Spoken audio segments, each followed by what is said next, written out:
Hey guys, gonna do a quick video changing the oil on my '89 Suburban. Probably won't actually do the video of changing the oil itself, but I just wanted to give a little background, preface, whatever. Gonna probably do a sample today. I'm gonna pull, when I change the oil, I'm gonna pull a sample and send it into this Blackstone Laboratories.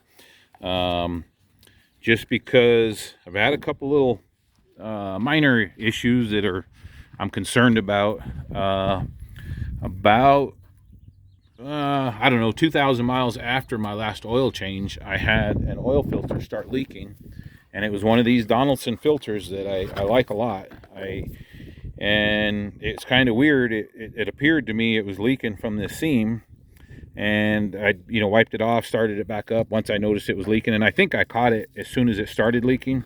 I was actually had driven the Suburban the night before, started it up, was letting it warm up, was grabbing a few more tools out of the shed to get ready to head out, and I looked underneath it and there was a small puddle of oil.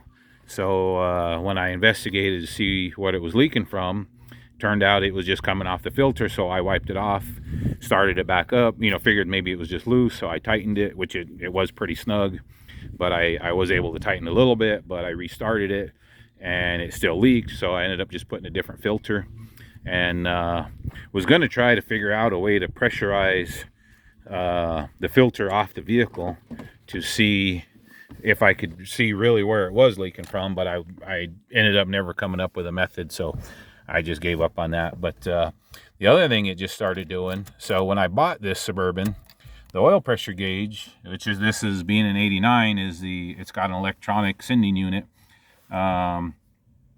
That's weird. It didn't go to 0 now that I turned the key on. But normally it goes to 0. And when I start it, it would go up to about 30. And then when I would drive it and rev the engine, it would act like something was wrong with the sending unit, and it would peg out and go to 60. Well, just a couple months ago, it started doing this. So it started reading like I had before. I had never seen it just go below 30. So I figured, even though the gauge wasn't super accurate, I at least had 30 pounds of oil pressure. But now I've noticed it's, that's probably just a little bit below 15, which the engine runs great, no knocking. It probably, of all the square body trucks I've had, this Suburban runs, the best. It's, never given me any issues, has plenty of power, actually gets okay gas mileage. It gets about 14 miles to the gallon, and that's with me driving, somewhat, I don't know how you want to describe it, not driving like an old man. So anyways, see, when you rev it up, there it pegs out, like that's where I believe the sending unit's malfunctioning. But it once you stop or slow down, it starts reading accurately again. And so, a little worried that's on the low side. But see there, it's just kind of fluctuating back and forth. Let's see. So anyways, I'm going to go ahead and change the oil, and I run 1540. I had STP oil treatment, and this is going to be Kirtland 1540 that I use, just because I get it cheap. It's Costco's brand.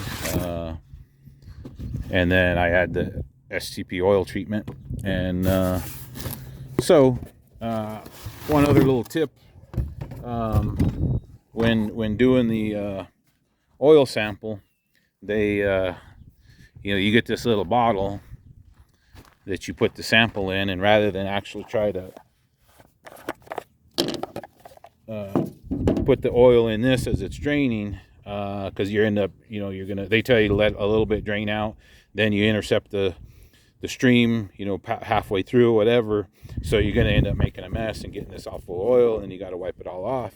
So I'm just going to catch it. I use like some kind of little container. This is an old oil filter that I cut apart, and so I'm going to get the oil in that, and then once I get out from under the truck, I can fill up this little plastic container and send it in.